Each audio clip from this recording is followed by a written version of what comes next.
again and to hear the birds singing and lots of beautiful stuff going on today. So today we're going to look at a really fascinating juxtaposition, and a little background to this is oftentimes I can forget and we can forget, I imagine, that the Bible was this part of the Bible was meant to be read kind of seriatim. In other words, it was a letter. Most people were illiterate, so they would have heard it. It would have been an oral tradition.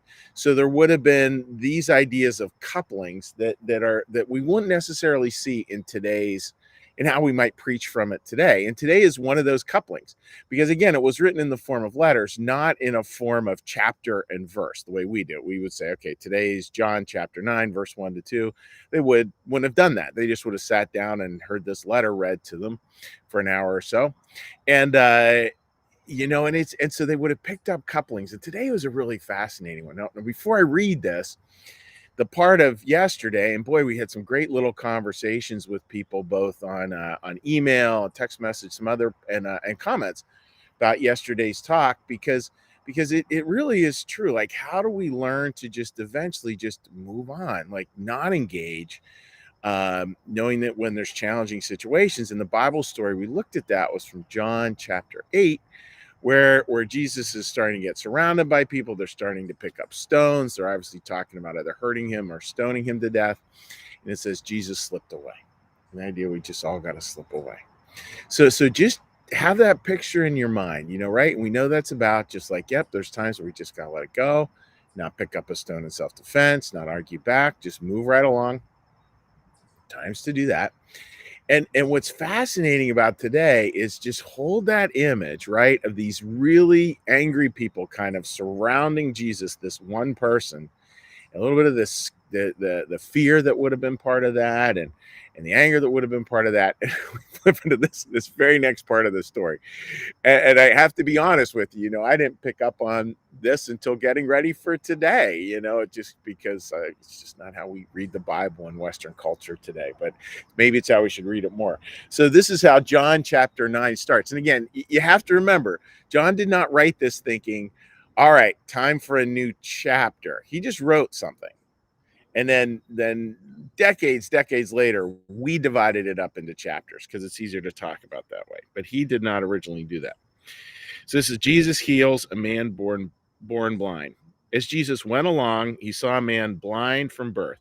His disciples asked him, Rabbi, who sinned, this man or his parents, that he was born blind? Now there's some parts to that I think that are kind of, it's a beautiful literary technique.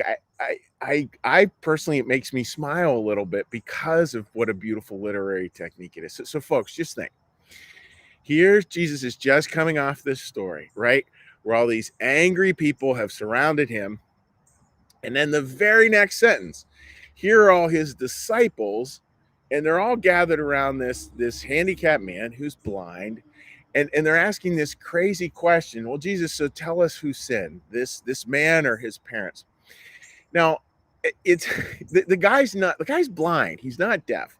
So just think of the hubris of that. They're literally standing around this guy, and they're literally asking, well, did this guy sin or did his parents? And the man's obviously handicapped. I mean, a little crazy there. And I want to sort of set it up for tomorrow because it's, go into more depth on this, because he's going to teach a really important lesson here, right? A really important lesson. And I think it's a lesson about, like, here were these people with physical stones who are out to kill Jesus. And here are these people with stones of judgment that are out to kill this man. I mean, not obviously literally, but it's a pretty harsh setting. And you can think, I don't know, I feel like there's a built-in cringe factor to that we're supposed to be reading that and go like, wait a minute, those two stories don't match up at all. And clearly Jesus is trying to teach them that, hey, some of the time you guys can actually be the ones who are holding stones. And it'll be interesting to see. You'll see tomorrow, like, how Jesus talks about this, which is really fascinating. So folks, like, when I was thinking of a title today, it's one of my favorite concepts. It's the wisdom of tenderness. The wisdom of tenderness. And I think that's so much what we want to learn in life is, what's the wisdom of tenderness? that we believe in our particular Christian perspective, we want to get to the point where we understand this, that love has its own wisdom, that tenderness has its own wisdom. And a lot of the time we can be really sort of rock solid with the truth and stand for the truth and fight for the truth. And there's definitely times for that. And there's also times to allow tenderness to teach us, to allow tenderness to reach us, to allow the wisdom of tenderness to sort of shape our lives. And I was thinking about that. This is October, actually has become the big wedding month here at New Church Live. So lots of young couples and couples join small groups, this, that, and the other thing. It's kind of fun. And one of the things that all of us need to learn in those intimate relationships is the wisdom of tenderness. Like, we need to learn to be tender. We need to learn to not sort of get a group together that we can sit around and look at our partner and discuss all the ways they're wrong, even though that doesn't say you don't get support or that you don't share hardships with friends. I think we do that. I think that's very important. But we also have to constantly come back to tenderness, to not, I mean, for lack of a better word, for not ganging up, and how do we find that tenderness in our heart and allow there to grow a wisdom and an action out of that? And that's important in marriage, that's important in any relationship we have. And it's especially important when times are tough. Like, if you're listening to this today and you're really struggling, just let tenderness speak to you. What's tenderness telling you to do today? What's the wisdom that tenderness is giving you? And soft eyes, just soft eyes. Just have soft eyes to look at the world just for a little bit. So that's my thought for you today, folks. And yeah, it'll be fun tomorrow. You'll get a kick. I mean, this has always been sort of a fun little story. I used to teach freshman boys the Gospel of John way back in the day, and it was always a fun story because they could get it. They could get how goofy these guys were being, and how we need to have a different world, one that is shaped by the wisdom of tenderness. So that's my thought for today, folks. So what we're going to do now is we're going to do a little blessing. After the blessing we're going to do a little prayer. After the prayer, we're going to do just a little conversation. You're welcome to stick around for that. Some people always have some beautiful thoughts, and that conversation, by the way, takes place on New Church Live's Facebook page. Some people you'll see will comment on my personal Facebook page. That's fine too. The comments I'll be reading will be from the New Church Live Facebook page. So with that, friends, let's ring a little bell here and just bring a little peace into our lives. So take a big breath.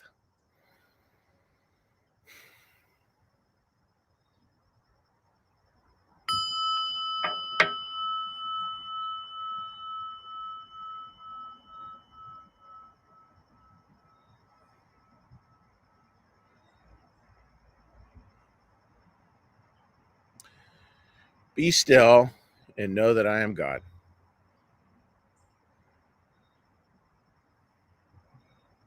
Be still and know that I am.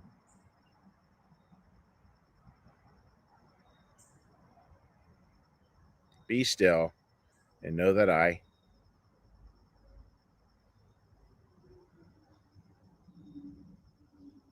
Be still and know that.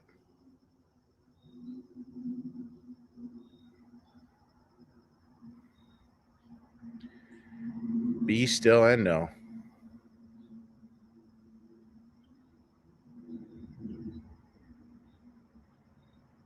Be still and.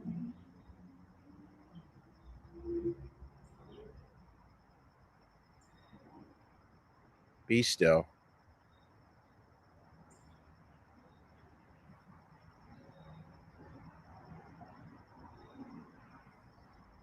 Be.